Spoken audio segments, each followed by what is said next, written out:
vocês aí.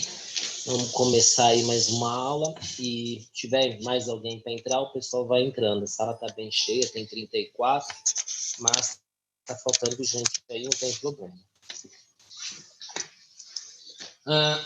Começar falando um pouco dos exercícios que eu passei para vocês aí na semana passada.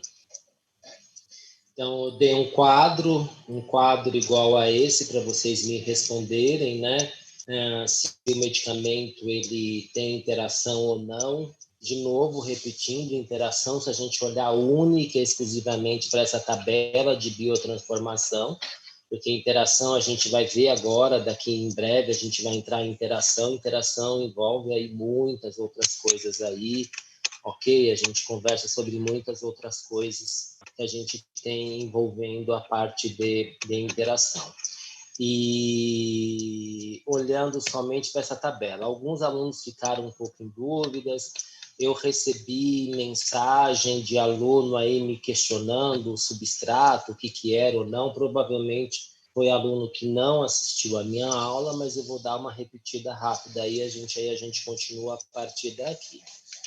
Então, o substrato é para dizer que este medicamento é metabolizado por esta enzima. Então, a acetaminofeno, esta substância, no caso da cafeína, né? O acetaminofeno, ele é metabolizado pelo citocromo 1A2, pelo CYP1A2.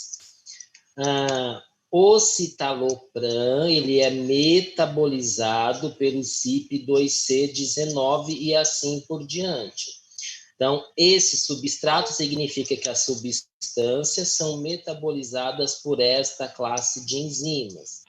Esses daqui que estão no indutor significam que estas substâncias induzem a produção desta enzima.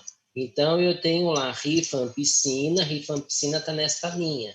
Então, rifampicina, ele induz, está na coluna ali do indutor, induz o CYP2C19.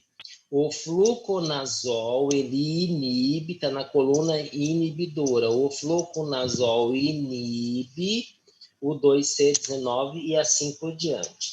O que eu pedi para vocês é para que olhasse, então, se eu tivesse medicamentos na mesma linha, a gente dá um intervalo de 2 horas de administração entre um e outro, que é por conta desta interação. É isso que a gente falou na aula passada. Nos slides seguintes, eu tenho mais exemplos aqui, né, indutores do citocromo P450, então aqui ele não fala qual é o citocromo, qual é o CYP específico, só fala que eles são indutores do CYP, inibidores do CYP. Isso aqui é importante porque, de repente, você não sabe exatamente qual o CYP que ele é metabolizado, qual não é.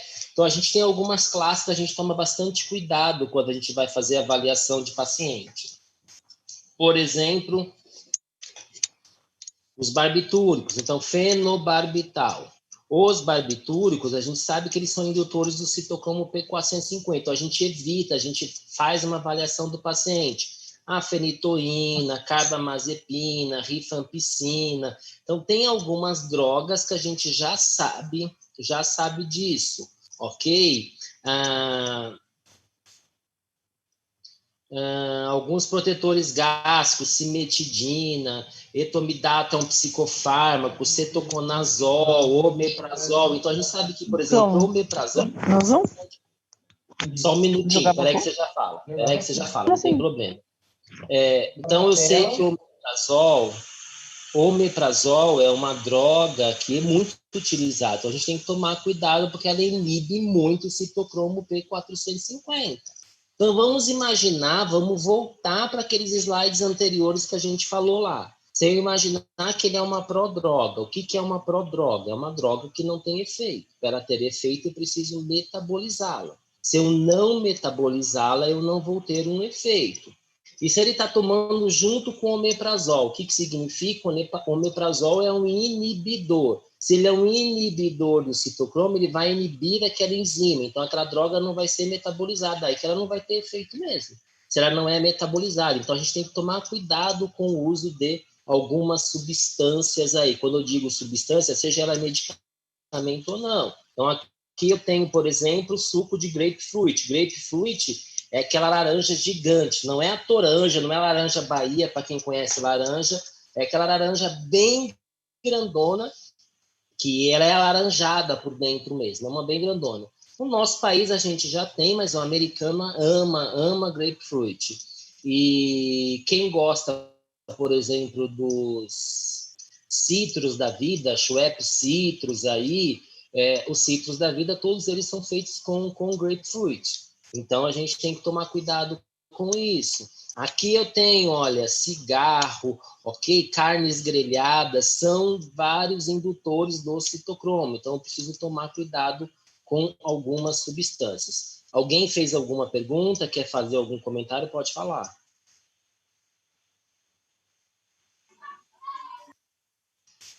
Não? O que deu uma interferência numa hora, eu pensei que alguém queria perguntar alguma coisa. Ok. E aqui é uma tabela igual, foi dessas tabelas que eu peguei aquilo para fazer o exercício de vocês. Então, o substrato, os inibidores e os indutores. Então, essas substâncias inibem, essas induzem, e quais são os substratos? Qual é a enzima que metaboliza estas drogas? Então, eu trouxe aí que daqui dá para tirar um monte de exercício, as provas de vocês eu tiro disso tudo. Aí nós vamos falar agora de fatores que afetam. Então, olha o que eu tenho de fator que afeta a biotransformação. Eu tenho muitos fatores que podem afetar aí a resposta aos medicamentos. Pensando especificamente em biotransformação, eu vou falar sobre alguns desses fatores. Primeiro é a parte de genética e etnia. Então, a gente tem estudos que foram feitos em animais que eles mostram, que eles mostram que as diferentes espécies de animais eles podem ter diferente expressão genética e podem ter diferente expressão dessas enzimas, certo? Então, hoje a gente tem estudos que mostram, por exemplo, que a raça oriental metaboliza alguns medicamentos diferentes da raça ocidental. Então, os japoneses, orientais como um todo, possuem uma determinada classe de enzimas que a gente não tem uma expressão tão grande nos indivíduos ocidentais, e vice-versa. Então, a gente tem, acho que eu já comentei com vocês, hoje a gente tem, por exemplo, medicamentos que são voltados para indivíduos da raça negra. Então, a gente tem, os Estados Unidos tem um trabalho importante disso, que a gente tem alguns medicamentos específicos voltados para indivíduos da raça negra. Por quê? Porque a gente conhece a expressão genética desses indivíduos aí, então quais indivíduos seriam mais indicados para esse perfil de população. Aqui no hospital que eu trabalho, por exemplo, a gente faz um trabalho muito grande de avaliação genética de indivíduos hipertensos. Então, eles colhem o sangue, faz um mapeamento genético dos indivíduos hipertensos, é lógico, não é de todo mundo, que não dá para fazer de todo mundo que faz acompanhamento aqui com a gente. Mas faz essa avaliação genética de uma parte da população, de uma porcentagem desta população, ok? E aí eles verificam dentro do perfil genético qual é a droga que mais se adequa. Então, não é porque todo mundo é hipertenso que todo mundo vai usar o captopril, ou todo mundo vai ter que usar, sei lá, o losartan e assim por diante. Ou o médico ficar cada hora vendo um esquema qual que é mais adequado para aquele paciente. Então, a gente tem um trabalho bastante forte aqui dentro do hospital.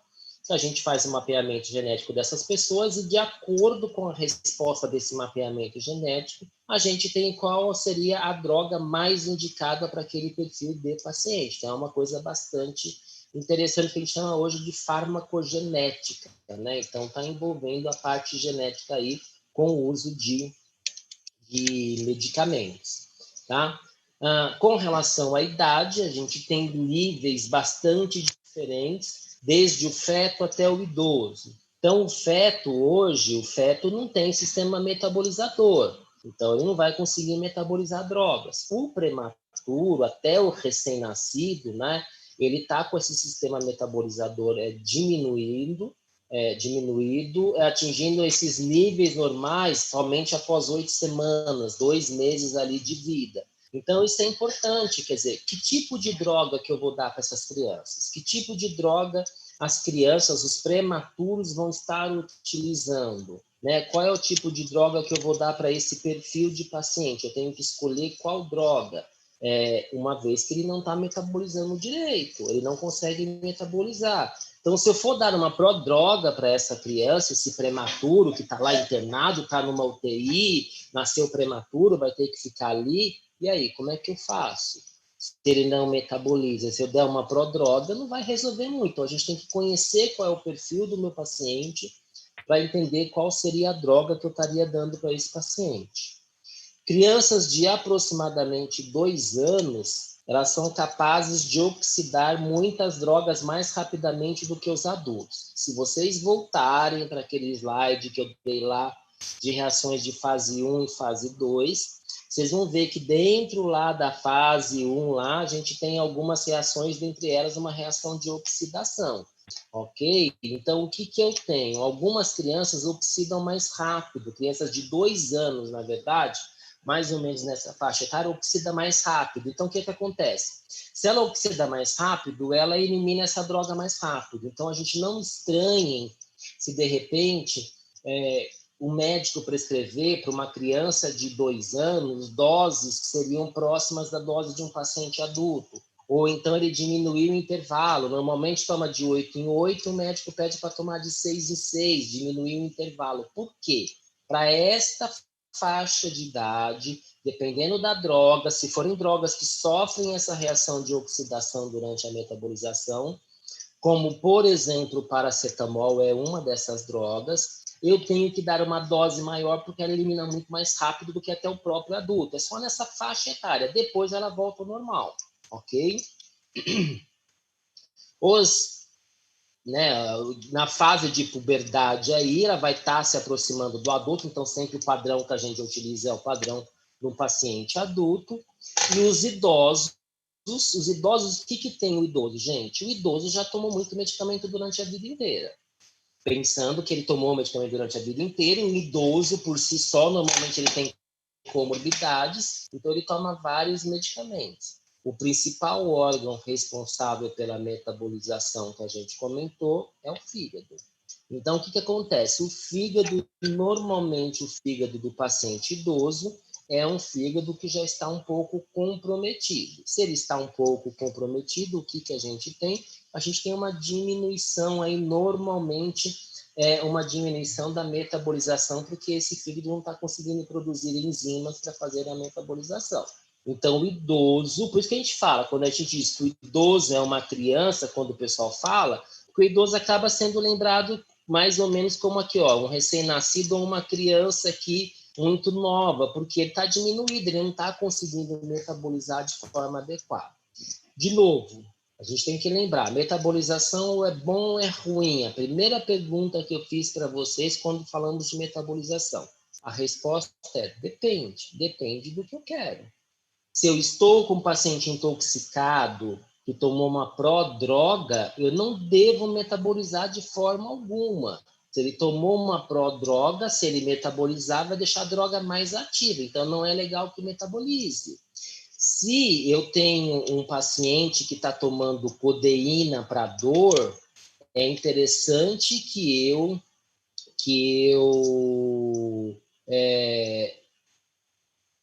faça o quê? Que eu metabolize essa droga, porque codeína é para tosse, eu preciso metabolizá-la para transformar em morfina. Então, a gente tem que fazer esse tipo de coisa, ok? Deixa eu ver que tem uma pergunta aqui da Joana aqui. Professor, me desculpe, mas não compreendi a questão do horário para a administração do medicamento. Essa diferença em relação aos horários seria de preferência de 2 horas ou até 2 horas? Porque o exercício que fizemos na aula passada teve um dos medicamentos que a diferença foi de apenas 1 hora. Preferencialmente, aproximadamente 2 horas, tá? Neste momento, o ideal seria que fosse de 2 horas, mas tem que lembrar, se o paciente tiver que tomar... Pensem no seguinte, tá? O paciente, ele toma omeprazol, esse paciente paciente toma levotiroxina e toma alendronato, por exemplo. Então, eu tenho esses 3 medicamentos. O omeprazol tem que ser tomado em jejum. Então, o omeprazol em jejum. Levotiroxina, que é para controle da tireoide, é um hormônio tiroidiano, tem que ser tomado em jejum. Omeprazol em jejum, que não pode misturar com nenhum medicamento. Levotiroxina tem que ser em jejum, que não pode misturar com nenhum medicamento. E ele toma um alendronato. O alendronato é um medicamento para osteoporose, controle aí da parte dos ossos, que também tem que ser tomado em jejum. E aí, o que eu faço? Então, são 3 medicamentos, eu vou dizer que é o jejum do jejum do jejum, depois vem o jejum do jejum, e depois é o jejum. A pessoa vai levantar, sei lá, 3 horas da manhã, toma um, às 4 toma outro, às 5 toma outro. Vou dar uma diferença de 2 horas entre cada um? Não dá. Então, eu tenho que avaliar caso a caso, Joana, tá? Mas o ideal é que a gente dê mais ou menos 2 horas de diferença. Por que é 2 horas de diferença? É o tempo de absorção daquele fármaco. É óbvio, se vocês pegarem a bula, cada fármaco tem um tempo de absorção diferente, tá? Cada fármaco tem um tempo de absorção diferente. Então, o ideal é você precisaria verificar quanto tempo ele demorou para ser absorvido, ok? Se ele já foi absorvido, ele não vai ter essa interação pensando nesta fase. Mas é por isso que eu pedi 2 horas, tá? Seria o ideal. Eu vou dar uma olhada no exercício e qualquer coisa a gente comenta, a gente discute entre nós. Eu lembro que tinha um exercício que colocaram um exemplo, né, que deram 1 hora de diferença, mas eu discuti isso na aula também. O ideal não seria 1 hora, seria 2 horas. Está errado 1 hora? Não, se eu souber exatamente quanto tempo aquele medicamento demora para agir, etc, etc, etc. Mas, inicialmente, eu pedi 2 horas de intervalo entre eles, ok? Então, falamos aí do fator idade, que vai estar interferindo, que vai estar modificando aí esse metabolismo. Com relação ao gênero, com relação ao sexo. Então, a gente tem algumas informações em animais experimentais, animais de laboratórios, por exemplo, que as fêmeas de rato são mais sensíveis às drogas do que os machos. Provavelmente devido a essa variação hormonal, devido à concentração de hormônios que essas ratas fêmeas aí, né, as ratas, na verdade, que elas possuem aí. Ok? Então, provavelmente é por conta disso. O ser humano se comporta dessa forma? Provavelmente também, mas a gente ainda está avaliando algumas coisas, não tem o trabalho que confirme esta informação. Tá? Dentro de uma mesma população, eu posso ter concentração plasmática diferentes em 30 vezes. Então, por exemplo, referente à nutrição. Então, uma dieta carente, jejum, a subnutrição, isso tudo eu vou produzir o quê? Eu diminuo a quantidade de proteína e diminuo aqueles microelementos ou, enfim, elementos traço que a gente precisa. Se vocês tiveram aula lá de bioquímica, enfim, com a professora Beth, vocês já estão tendo bioquímica ou ainda não? Ainda não, senhor. Ainda não? Tá bom. Então, o que acontece? Para eu poder, vocês vão ter bioquímica aí o ano que vem, então, com certeza, eu produzir aí enzimas, eu preciso de alguns cofatores, eu preciso de umas coisas que eu tiro da alimentação, ok? Então, se essa pessoa está com uma dieta carente, está subnutrido, ela não vai conseguir produzir enzima. Se ela não consegue produzir enzima, o que acontece? Por vez, ela não vai conseguir metabolizar de forma adequada. Alimentos grelhados com carvão, alguns vegetais que a gente chama de uma classe específica de vegetais, aí vegetais crucíferos, são conhecidos pela sua capacidade de induzir o CYP1A. De novo, se eu souber que aquele medicamento é metabolizado por aquele CYP, tenho que tomar cuidado com a ingesta desses alimentos. Suco de grapefruit, falei para vocês hoje, inibe o metabolismo de substrato de drogas. Então, eu preciso conhecer as drogas. É óbvio, dá para eu saber droga por droga qual é o substrato que ela faz? Não, então algumas coisas a gente tem que evitar fazer uso, se possível, senão eu vou conhecer qual é o metabolizador, qual é o inibidor, qual é o indutor, para eu saber se pode ou não. Alguns outros fatores, cigarro induz o metabolismo do CYP1A2. Operários de indústria expostos a alguns pesticidas também. Então, esses pesticidas eles estão expostos muito tempo. Então, ele vai ter concentração desse pesticida no sangue. E esse pesticida, o que ele vai fazer, esse pesticida? Ele vai interferir na metabolização aí de algumas drogas, algumas substâncias. O fumo, o cigarro aí, então o tabaco e o churrasco, né? O churrasco, eu falei agora há pouco do próprio churrasco. Então, ele interfere aí, olha, liberam nitrosaminas, o cigarro libera nitrosamina, que é indutora destas formas aqui, do CYP1A1 e do CYP1A2. Então, o que acontece? Se ele induz a formação disso, ele aumenta o metabolismo. A gente viu isso lá nos indutores. Se aumenta o metabolismo, diminui o nível sanguíneo, e diminui a ação de várias drogas. Entre elas, dei o exemplo aqui. Então, imagina, gente, teofilina. Para quem conhece um pouco de medicamento, teofilina é para asma. Então, a pessoa já tem asma. Ela tem asma, está com falta de ar. Está com falta de ar, o pulmão dela está comprometido ali, está dificultado. E a pessoa ainda fuma. Então, a pessoa já não respira de forma adequada e essa pessoa ainda fuma. Então, o que acontece? Ela vai fumar, ela vai diminuir o metabolismo e vai diminuir a ação farmacológica. Então, não adianta, ela está tomando teofilina. Então, a dose que eu dou para teofilina de um paciente não fumante tem que ser diferente da dose que eu dou de um paciente fumante. Então, o paciente fumante tem que tomar muito mais teofilina do que o paciente não fumante. Ou ele toma dose maior, ou ele toma com frequência maior. Enquanto o não fumante toma 2 vezes por dia, por exemplo, o fumante vai ter que tomar 3 vezes ao dia, ok? Aí tem outras drogas aí. Pensar na mulherada agora. Estradiol. Estradiol é um hormônio feminino. Vamos lá. Deixa eu ver quem vai ser meu Cristo aqui. O povo da sala vai me dedar. Quem da sala fuma aí, gente? Deda alguém que esteja aí e me fala quem é. Mulher, preferencialmente. Quem é a mulher que fuma aí na sala? Não vão dedar ninguém?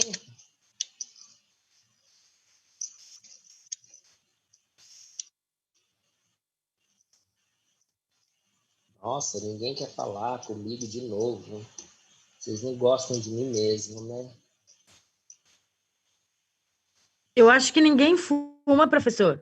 Não? Não. Olha, Fernanda, você tem cara de fumante. Ai, professor, eu tenho asma. Viu? O Guilherme fala para mim aqui que sabe que tem gente que fuma. Tá, Tem, mas acho que vamos lá. tem. Então vamos lá. O que eu quero falar? Vou pegar você, ô Fernanda, que a gente está conversando. Pega. Mas vamos lá. O que acontece? Você, por um acaso, usa anticoncepcional, Fernanda? Eu tenho o DIU hormonal, Você professor. está usando o DIU, ok. Então não vai servir como exemplo específico, mas vamos lá. O que acontece? Mesmo tendo, o meu é o Mirena, mesmo tendo a dosagem de hormônio? Sim. Então, aí a gente vai conversar. É exatamente aí que eu quero entrar. Então, o que acontece? Vamos supor que você fosse fumante e você está fazendo o uso do anticoncepcional aí, que o Ricardo diz que só fuma de tabela. Então, ou a mulher dele, ou a namorada, ou a amante, ou a colega do lado que fuma, ele fuma de tabela. Ok. Então, aí, ó. Então, o que acontece, Fernanda? Vamos lá.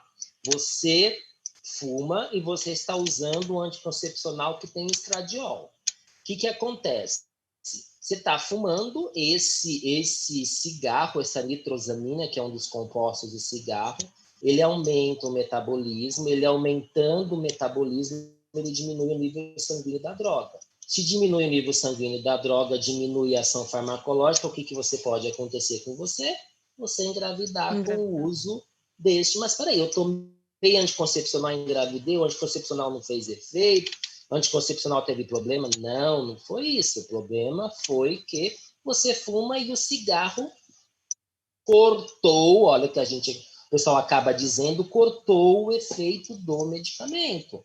Isso acontece, por exemplo, com alguns antibióticos. Vocês já devem ter ouvido falar da interação medicamentosa entre antibiótico e anticoncepcional. Então, o antibiótico ele vai cortar, olha aspas aqui, o efeito do anticoncepcional. O pessoal fala cortar porque não sabe exatamente em que parte que ele vai estar agindo para cortar esse efeito. Na verdade, ele vai estar diminuindo o nível sanguíneo aí, vai estar agindo de uma forma que você vai ter uma ação farmacológica menor e, por conta disso, pode se engravidar. Fechado? Isso deu para também... entender? Sim. Professor, e esse negócio tanto do cigarro quanto do antibiótico que corta o efeito do estradiol, também serve também para quem faz reposição hormonal, que nem tem tem muitas mulheres que fazem reposição com gel transdérmico, né? Ou Mesma coisa. creme vaginal, é a mesma coisa. Mesma coisa, que a substância é a mesma. Se for a substância estradiol, é óbvio, né? Você deve conhecer um pouco, mas enfim, a gente tem vários hormônios aí, né? Nós estamos falando do estradiol, que é o que está aqui nesse exemplo. Eu preciso verificar se os outros. Oi? Eu faço muito, professor. Eu faço muito gel transdérmico, né? E faço creme vaginal para reposição. Então, assim, precisa entender qual é a substância que a gente está falando, se você está manipulando, né? Então, tem etinil, estradiol, tem gestodona, tem um monte aí de substâncias. As mais usadas normalmente, professor, é o estradiol, a testosterona, e eles usam muito hormônio conjugado. Sim, os estrógenos conjugados da vida lá. São os que eu mais manipulo lá. Aí tem que verificar, cada um tem uma classe. Eu pensei um exemplo aqui, que é o exemplo desse estradiol. Então, precisa se tomar cuidado, porque a gente pode ter uma ação ou uma não ação do medicamento e não sabe exatamente por quê. Outros fatores, obrigado, viu? Outros fatores que a gente tem, como fatores psicológicos ou patológicos aí, então, por exemplo, de novo, nós estamos falando que a metabolização é pelo fígado. Se é pelo fígado, alguns fatores, um dos fatores que a gente vai ter é qualquer problema hepático. Se o paciente tiver uma cirrose, tiver uma hepatite, qualquer problema, um câncer de fígado, qualquer problema no fígado, vai interferir nessa metabolização. Então, qualquer problema que ele tiver. Uma insuficiência cardíaca, um paciente com choque séptico. Esses pacientes, eles diminuem o quê? A irrigação do fígado, né? Então, faz com que o sangue chegue menos nesse fígado. Se chega menos, o medicamento não está chegando lá, não está sendo metabolizado. Ok? Insuficiência cardíaca, o coração não está bombeando direito. Se o coração não está bombeando o sangue direito, o sangue não está chegando ao fígado na quantidade e no volume que precisaria estar chegando. Se não está chegando nesse volume adequado, o que eu posso ter com esse meu paciente? Não vai estar metabolizando as drogas nas quantidades necessárias. Com isso, a gente encerra a parte de distribuição metaboliza. Ok? Aí a gente vai começar a entrar na parte de eliminação. Tá? Então, vamos repetir aí. Falamos de absorção. Então, absorção, o fármaco vai chegar na corrente sanguínea. Chegou na corrente sanguínea, precisa se distribuir para o organismo inteiro. Voltando para a absorção, principal local de absorção de fármacos é no intestino, é o principal local. Pode ser absorvido por diversos outros locais, pela pele, certo? Pela boca, pela língua, né? Uma pastilha embaixo da língua, por via retal, tem outra, via vaginal, que ela comentou agora há pouco do creme vaginal, certo? Então, tem vários locais de absorção. Mas o principal local, o local que absorve em maior quantidade, é do intestino. A absorção, o fármaco passar para a corrente sanguínea. Chegou na corrente sanguínea, ele vai ser distribuído pelos diferentes órgãos e tecidos aí. Principalmente, lembrar do quê? Falou de distribuição, tem que lembrar de proteína. Principal proteína, albumina. Então, falou de distribuição, lembrar de proteína, lembrar de albumina. o fármaco ligado, o fármaco que estiver acoplado na albumina, ele tem ação? Não, porque ele já está ligado. Quem tem ação é o fármaco que está livre, porque ele vai encontrar o seu receptor, aí vai ligar no receptor e vai ter a sua ação. Isso é o que a gente viu lá de distribuição.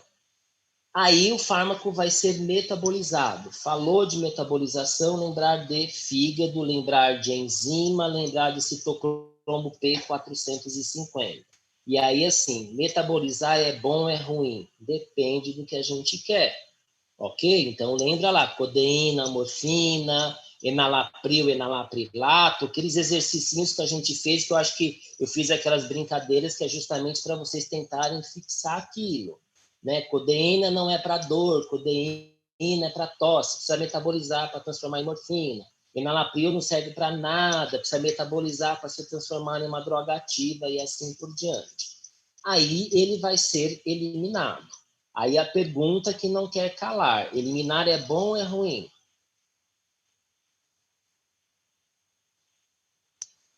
Bom, dependendo do caso. Quem está se manifestando? É o Ricardo. Ricardo, perfeito, é isso mesmo, Ricardo. Vai depender do caso, muito bem. Então, qual é o caso que eu tenho? Então, assim, se o paciente está lá intoxicado, ok, vamos eliminar esse fármaco. Nós falando de eliminação. E eu só falo de eliminação depois que ele sofreu todos aqueles processos que eu já falei. Absorção, distribuição e metabolismo. Tá? Então, eu só falo de excreção depois que ele sofreu todos aqueles processos.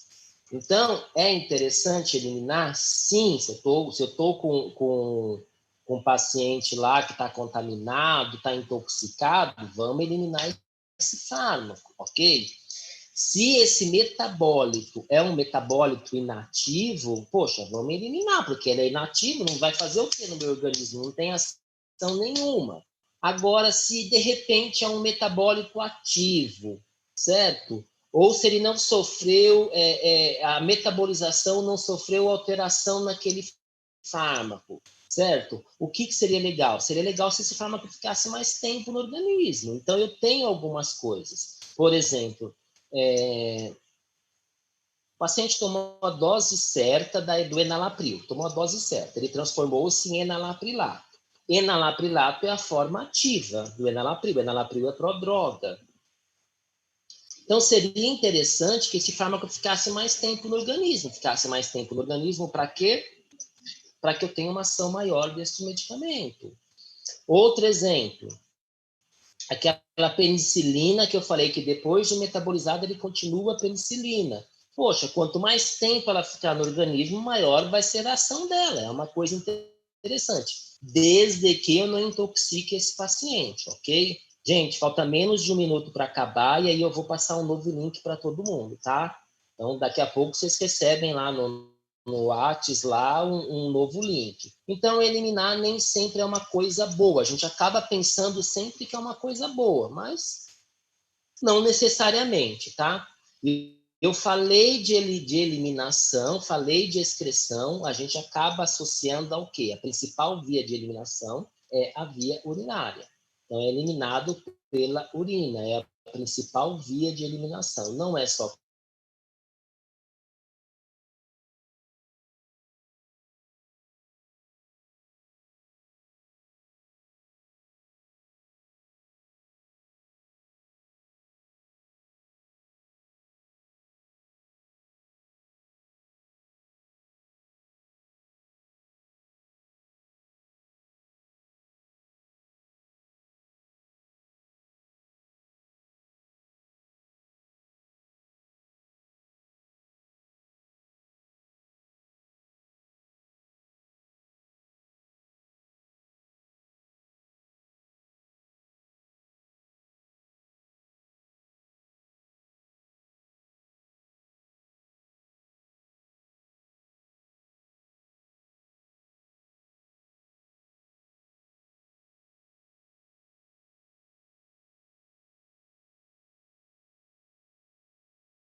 Só esperar mais um pouquinho e a gente já começa a ver quem mais vai entrar, gente.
Ok, vamos retomando aí. E aí, quem tiver que entrar, o pessoal entra. Então, tá. Então, falei para vocês, quando eu falo de excreção, então a gente tem que a principal via de excreção é por via urinária, que é pela urina. Quais outras vias de eliminação a gente tem? Exemplos de outras vias. Poros? Poros. Eu tenho medicamentos que são eliminados pelo suor. Sabe exemplo de algum, Walter? Foi você quem falou? Foi, mas eu não sei, não, professor. Ok. A gente tem, por exemplo, algumas vitaminas. Não sei se vocês já ouviram falar, mas devem ter ouvido, que às vezes o pessoal que vai aí, o pessoal que vai lá para o Guaraú, vai no meio da mata, de repente onde tem muito mosquito, alguma coisa, o pessoal fala, ai, toma complexo B ajuda, não sei se vocês já ouviram isso. Complexo B é eliminado principalmente por via urinária, mas ele é eliminado pelos poros também. Fernanda, você já manipulou complexo B? Você lembra de ter manipulado o complexo B? Eu acho que já, professor. Não sei se você vai lembrar. É inesquecível manipular complexo B, porque ele é muito fedido. Ele fede pra caramba, tá? Então por isso que eu perguntei se você manipulou. Se você manipulou, ele fede pra caramba. Ele é bastante fedido. Então, o que acontece, Walter? Voltando agora para você. A gente elimina um pouco eles pelos poros, só que a gente não consegue sentir o cheiro. Mas para o mosquito isso é bastante sensível, então o mosquito não chega até a gente para picar. Então, por isso que o pessoal acaba pedindo para tomar complexo B. Mas não adianta tomar complexo B agora, se você vai à noite para mata ou vai amanhã para mata. Tem um período específico aí que é para esperar ele ter essa ação, essa liberação aí. Então, é uma das drogas que podem ser eliminadas por esta. Professor, a metilcobalamina é da classe das vitaminas B, né? Metilcobalamina, vou ser bem sincero, eu não conheço, porque assim, a gente tem hidroxicobalamina, que é a vitamina B12, essa eu conheço, agora metilcobalamina, desculpa, eu não conheço. O nome me parece ser da família da vitamina B, mas desculpa, eu não conheço. Com esse nome, eu conheço hidroxicobalamina, metilcobalamina. Porque normalmente eu manipulo sim metilcobalamina junto com... Normalmente a metilcobalamina, vitamina D3 e vitamina C. Ok. E você já sentiu o cheiro? Não tem. Não, a metilcobalamina não tem. E ela é linda, ela é púrpura, ela é lilás, assim. Aí eu fico apaixonada, professor, com os pós que aparecem lá. Cuidado, menina, não é para ficar tomando isso, hein? Não, eu não tomo não, professor, tá doido? O que tem cheiro muito ruim é a silimarina, que eu acho. Eu não gosto. O complexo B, a gente tem um cheiro dele horroroso. Não é uma vitamina B específica. Eu tô falando do complexo B, que é a mistura de todas as vitaminas. É aquele que é bem vermelho, né, Isso, professor? Ele é bem escuro. exatamente, isso. Então, assim, ele tem um cheiro insuportável. Na minha opinião, é um cheiro muito ruim. Mas, enfim. Aqui tá, a Raiz está dizendo que é também utilizado o própolis para essa questão dos mosquitos. Perfeito. E aí a Isabela deu um exemplo de via lacrimal. A gente tem via lacrimal, algumas drogas que podem ser eliminadas por esta via. Outra via bastante, que a gente tem muito usual, o pessoal acaba falando, que é via biliar. Via biliar, o que é a via biliar? Eliminado pela bile que vai sair nas fezes. Então, eu tenho aí medicamentos que são eliminados ou pela urina ou pelas fezes. São as principais vias, via urinária e via fecal, que é via biliar, ok? Mas tem outras aí. Ou um exemplo clássico. O que a gente tem de exemplo clássico aí? Eu tenho... o que a gente orienta, por exemplo, quem vai sair à noite para a balada, qual é a orientação que a gente dá?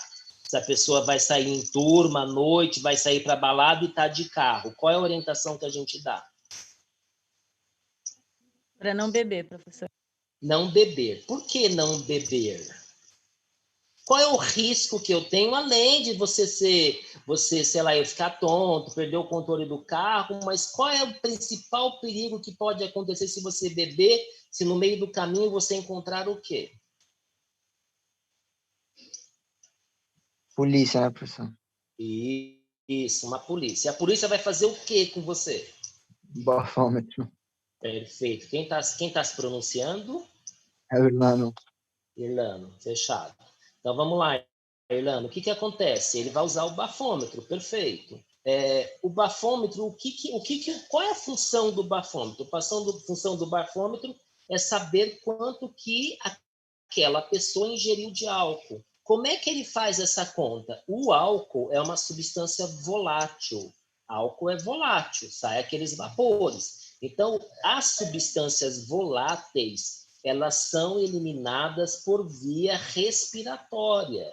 Então, o que acontece? Eu estou eliminando o álcool, então tem o bafômetro, você vai soprar naquele recipiente lá, e o que ele vai fazer? Em cima do que você está expirando de álcool, do que você está soltando de álcool, ele vai fazer a conta inversa e saber quanto você ingeriu. Então, isso é farmacocinética pura, gente. É isso que eu quero que vocês entendam. É cinética pura.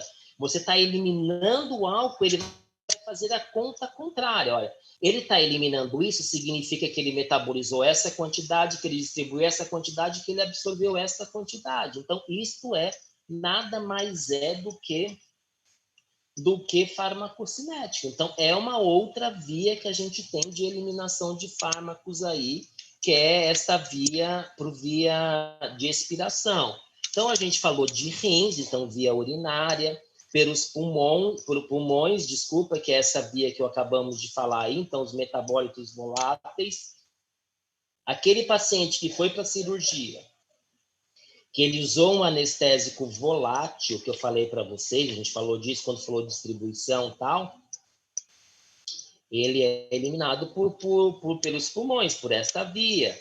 Então, tubo digestivo. Então, fármacos que são metabolizados pelo fígado, alguns são através das fezes e da bilis. Outra coisa importante, glândula mamária. Então, fármacos são eliminados através do leite materno. Então, a gente tem que tomar cuidado. O exercício que eu passei para vocês de cinética foi do leite ou foi de gestante?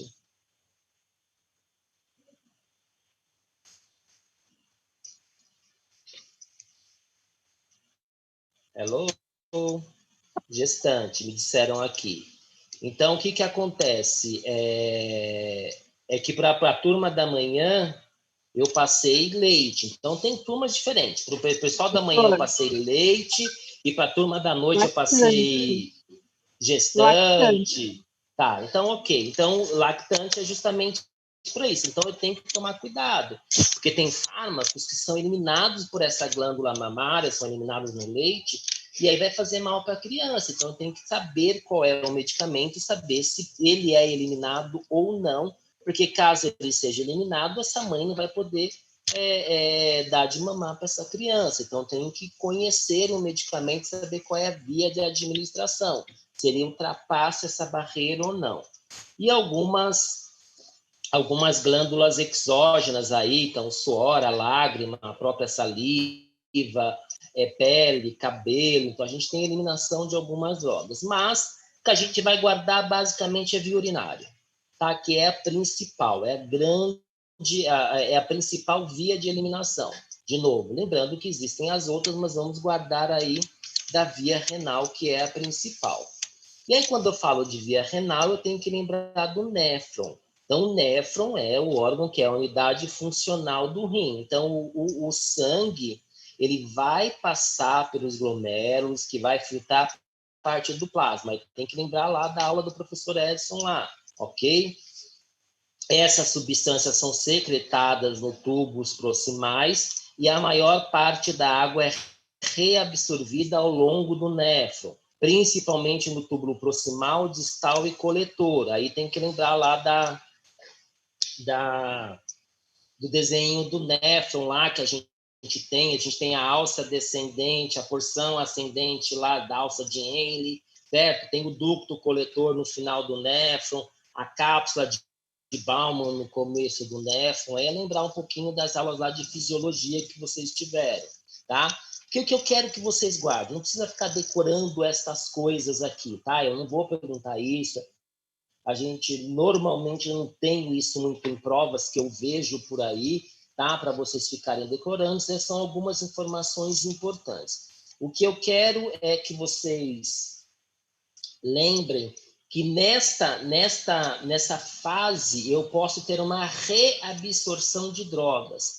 Eu já cheguei a falar um pouco para vocês disso. Então, em vez de eu eliminar as drogas, eu posso reabsorver essas drogas. Reabsorver, vou fazer com que essas drogas voltem para a corrente sanguínea.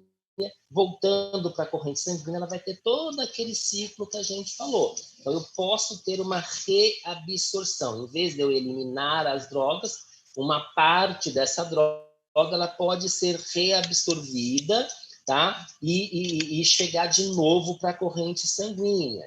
Então, aqui eu tenho o exemplo aí que eu tenho do néfron, que eu falei para vocês. Então, cápsula de Baumann, eu tenho a filtração de todas as substâncias com baixo peso molecular.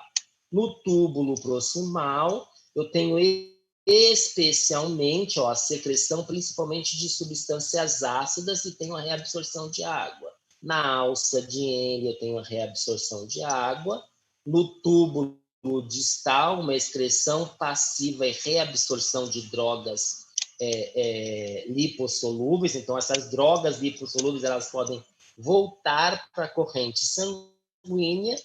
E tubo coletor, o ducto coletor que seja, tem uma reabsorção de água e por aqui está saindo a urina. Então, esse é um exemplo do que eu posso ter aí. Então, qual é o fator que vai influenciar a eliminação desses fármacos? O principal fator é, assim como a gente falou do metabolismo, que dentro do metabolismo, o principal fator que vai afetar algum problema renal, ou desculpa, no metabolismo, problema no fígado, problema hepático. Quando eu falo de excreção, o principal fator que eu vou ter é um fator renal. Qualquer problema renal que eu tenha aí é um fator, quando eu pensar de doenças aí, de patologias aí, né, de fatores fisiológicos, é isso que vai estar alterando, vai estar afetando a eliminação do fármaco. Então, por exemplo, se eu pensar num paciente que tem uma insuficiência renal grave, então o paciente tem uma insuficiência renal grave, o que significa? Insuficiência renal, ele não elimina o fármaco de forma adequada.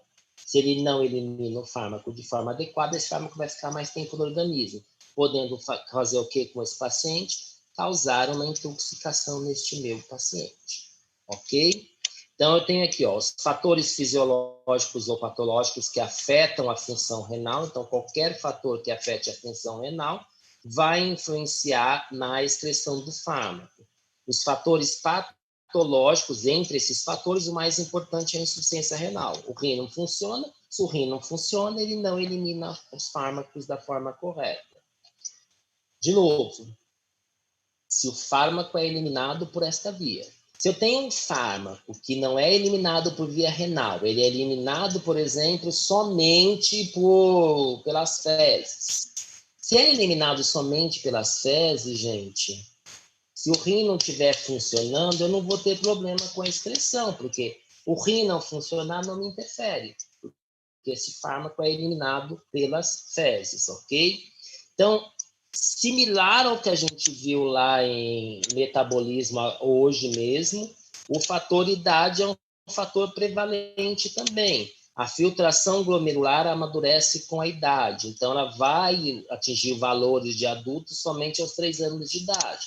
Então, crianças menores de 3 anos, ela tem uma dificuldade, ela tem um problema na eliminação de fármacos. Então, tem que tomar cuidado com os fármacos que eu vou dar para essa criança, principalmente se são fármacos de eliminação renal, eliminação por via urinária, certo?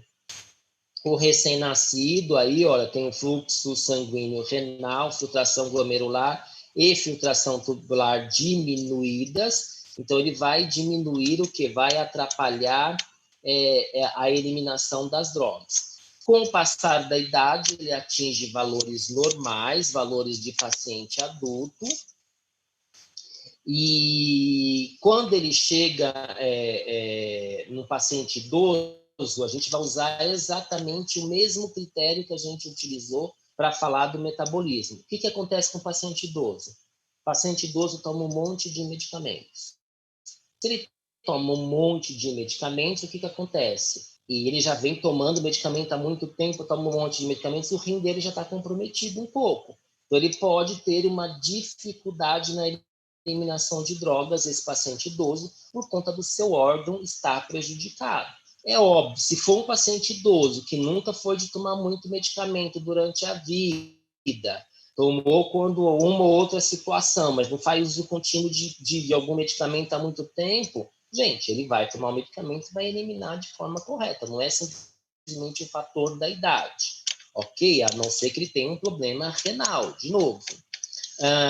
O Nicolas me fez uma pergunta aqui, eu já respondo para você, Nicolas, só um pouquinho, deixa eu só falar mais umas coisas, porque eu vou entrar exatamente nisso daí que você me perguntou, tá? A pergunta é super boa, mas espera só um pouquinho.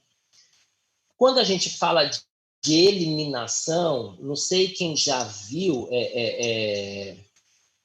a palavra que a gente utiliza para falar de eliminação ou de excreção é uma palavra chamada depuração ou clearance, tá?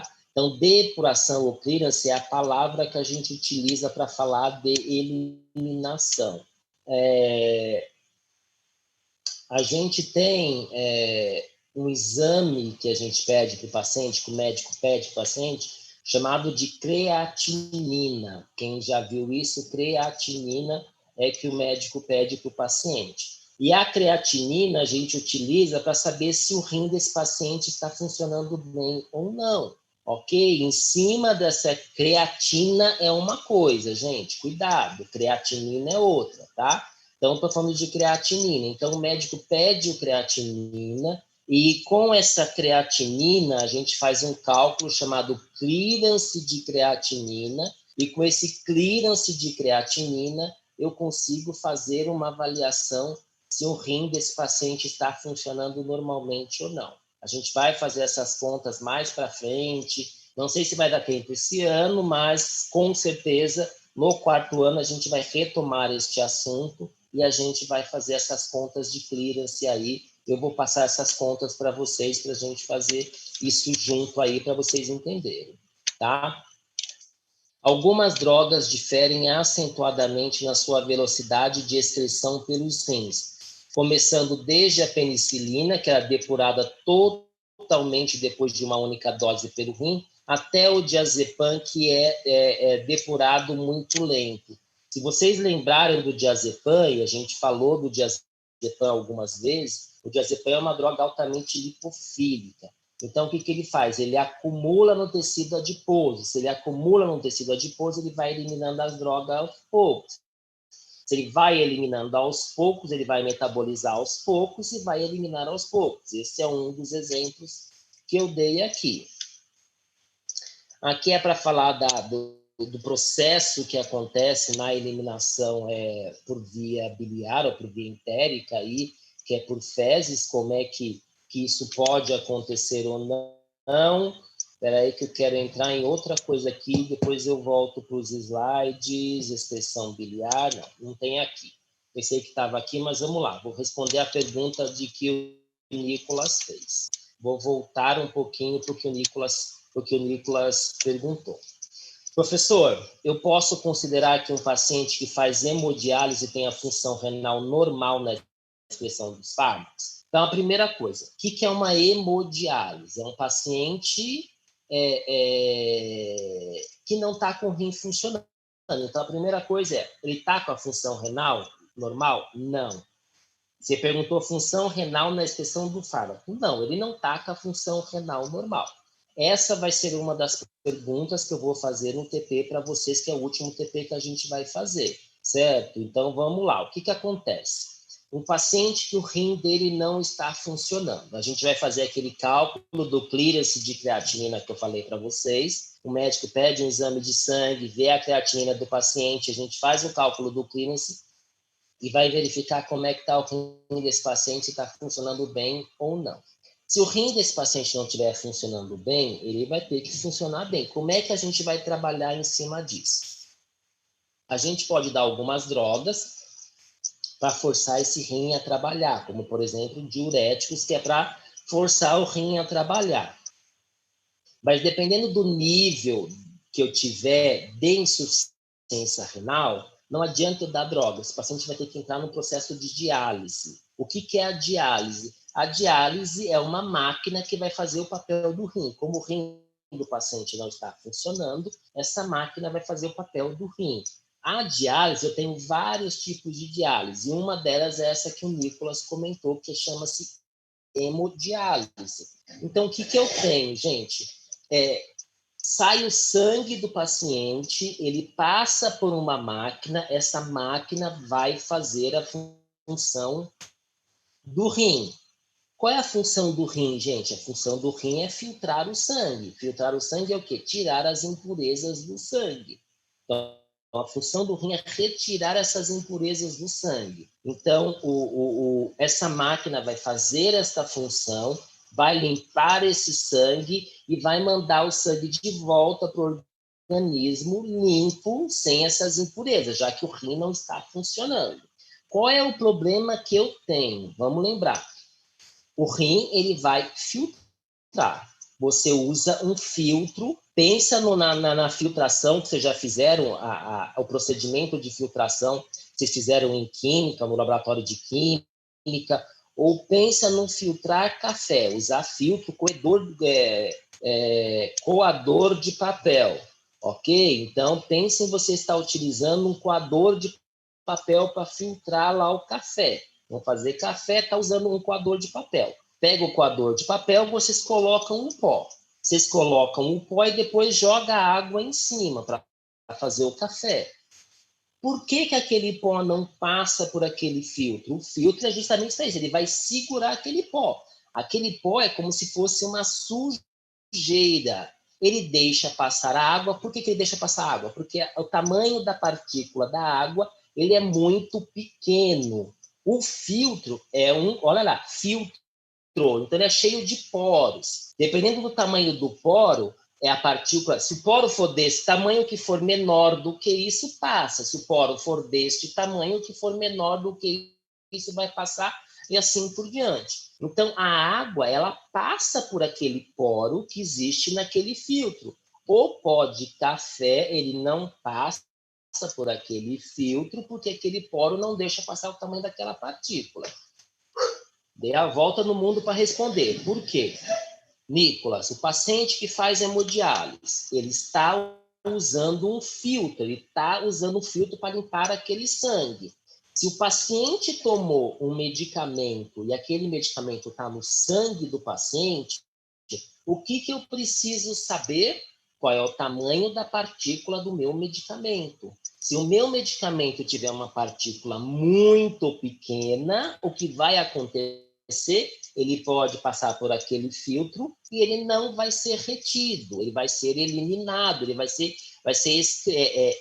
ele vai voltar para as correntes sanguíneas, perdão, se ele passou pelo filtro, ele volta para a corrente sanguínea. Se ele não passar por aquele filtro, se ele tem uma partícula do tamanho maior do que aquelas entranhas do emaranhado que eu tenho no filtro, ele vai ficar retido lá. É como se eu estivesse excretando aquele fármaco. Então, o que eu preciso saber? O tamanho da minha partícula e o tamanho do filtro que eu estou usando, a porosidade do filtro que eu estou usando nessa hemodiálise. Então, eu posso ou não excretar. Quando eu digo excretar, na verdade, eu não vou estar jogando fora. Ele vai estar segurando naquele filtro e depois eu vou jogar fora. Consegui responder para você, Nicolas? Não sei se você conseguiu entender a minha resposta. Ok, ele respondeu que sim, tá? Então, o que eu preciso saber? Vamos lembrar, eu já vou responder uma outra pergunta aqui do Ricardo. Tá? O Ricardo fez uma pergunta, eu já respondo. Vamos lembrar lá no comecinho, quando a gente começou a falar lá no começo do ano, quando eu falei para vocês de absorção. Então, o que eu tenho de absorção aí, gente? Eu falei assim, por exemplo, se o paciente se intoxicou com algum medicamento, quais são as possibilidades que eu tenho de tirar esse medicamento do organismo? Então, eu tenho algumas possibilidades. A primeira possibilidade que eu tenho é fazer uma lavagem gástrica. A lavagem gástrica vai resolver se esse paciente não absorveu esse medicamento ainda. Se ele não absorveu o medicamento, essa lavagem gástrica vai resolver. Se ele já absorveu o medicamento, chegou na corrente sanguínea, aí eu tenho algumas possibilidades. Eu posso metabolizar ele mais rápido, provocar a eliminação dele mais rápido, desde que eu conheça se ele é um metabólito ativo, inativo, essas coisas que a gente falou. Outra alternativa é usar um antagonista, que vocês viram isso com o professor Valber. Então, eu uso um antagonista desse medicamento aí, e aí eu evito que esse medicamento encontre o seu receptor e tenha a sua ação. E, por último, alguns pacientes a gente manda para diálise, que é justamente essa pergunta que o Nicolas fez. Então, eu mando um paciente para fazer diálise, que é para fazer o quê? Retirar essa substância do organismo. Desde que, de novo, essa substância, o tamanho da partícula dela, seja maior do que o tamanho da partícula do que aquele filtro que ele utilizou. Última coisa ainda desse assunto.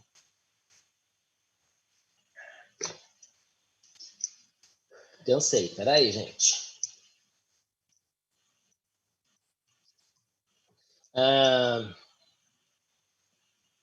Cada vez que eu mando um paciente para fazer diálise, esses pacientes que vão fazer hemodiálise, os tipos de diálise, eu tenho que tomar cuidado com os medicamentos que o paciente está fazendo uso. Supondo, o paciente está com uma infecção bastante grande, eu tenho pacientes que estão internados aqui, que têm uma infecção bastante grande e estão fazendo diálise. O paciente está com infecção, o que eu dou para esse paciente tomar? Eu dou para esse paciente tomar um antibiótico. Eu preciso saber se esse antibiótico ele vai ser filtrado ou não, se ele vai ficar naquele filtro no momento que ele vai estar fazendo a diálise aquele paciente. Por quê?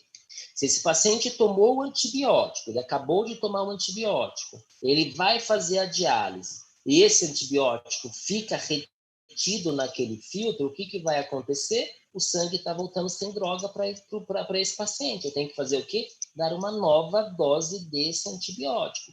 O que a gente costuma fazer é, o paciente que faz hemodiálise, que faz diálise, seja ela qual for o tipo, hemodiálise, diálise peritoneal, hemodiafiltração, tem vários tipos de diálise aí. O que a gente costuma fazer é, o paciente que vai para a diálise, a gente dá um medicamento para o paciente depois que ele fez a diálise, que é justamente para evitar esse problema. Fechado? Esse é o último ponto da pergunta do Nicolas. Agora vamos ver a pergunta do Ricardo. Professor, e se nos depararmos com um paciente com problema de constipação e problema renal? Tá. Constipação, ele vai interferir, primeiro, ele vai interferir na absorção deste medicamento, certo? Então, constipação, o paciente está constipado, então, o que acontece? O movimento peristáltico, ele está muito lento, está lentificado. Se o movimento peristáltico está lentificado, a droga vai passar mais devagar, ela pode ter uma absorção maior. E o problema renal é isso que a gente falou. Talvez, Ricardo, você esteja entendendo, esteja perguntando isso, mas, assim, constipado não significa... porque, assim, não significa ele não ter bolo fecal, não significa ele não ter fezes. São coisas diferentes. Constipado, ele não está conseguindo defecar. Ele não está conseguindo eliminar aquelas fezes, tá? Então, as fezes está lá e as fezes está com o medicamento. Não sei se é essa a sua pergunta, se eu consegui responder, Ricardo, se eu entendi.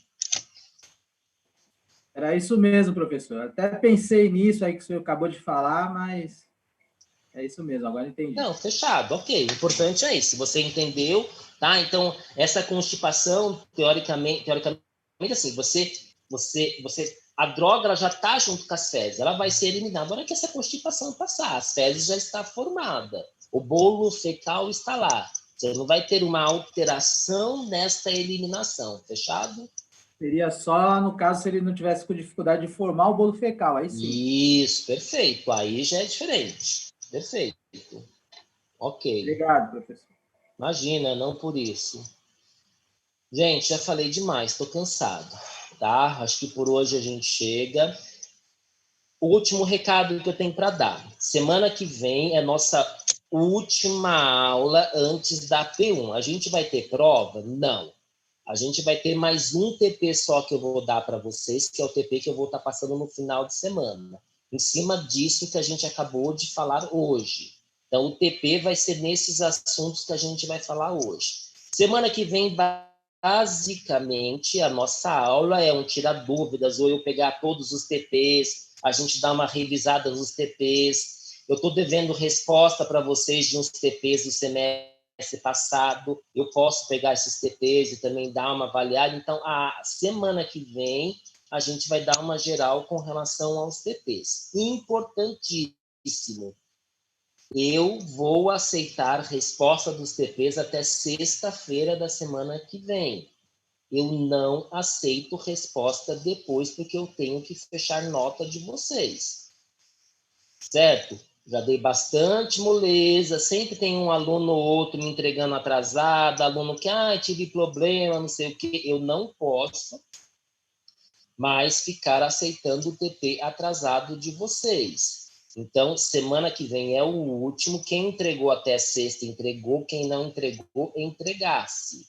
Aí eu vou fechar a nota de vocês. Aí na outra semana, que seria a semana do TP, vai ser para tirar dúvida de nota. Professor, não gostei da minha nota, porque vocês não vão ver chover 7, 8, 9, igual vocês viram no semestre passado.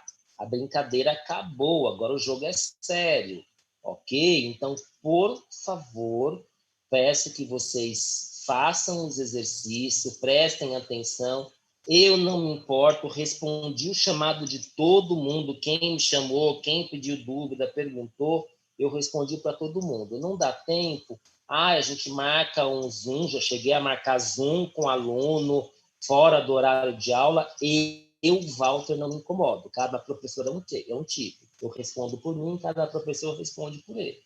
Eu respondo o chamado de todo mundo, dúvida de todo mundo. Eu não deixei ninguém sem resposta. Pode ser que eu demore um pouco para responder, porque eu estou no trabalho, eu estou no hospital, aqui é bem pesado, mas eu respondo todo mundo.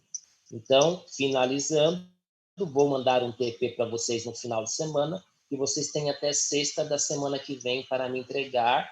E a gente semana que vem eu vou dar uma geral nos TPs, o que eu pedi, quais eram as respostas que eu gostaria que tivesse dado, porque aí você já tem uma noção se acertou o TP, se não acertou, se foi bem, se não foi.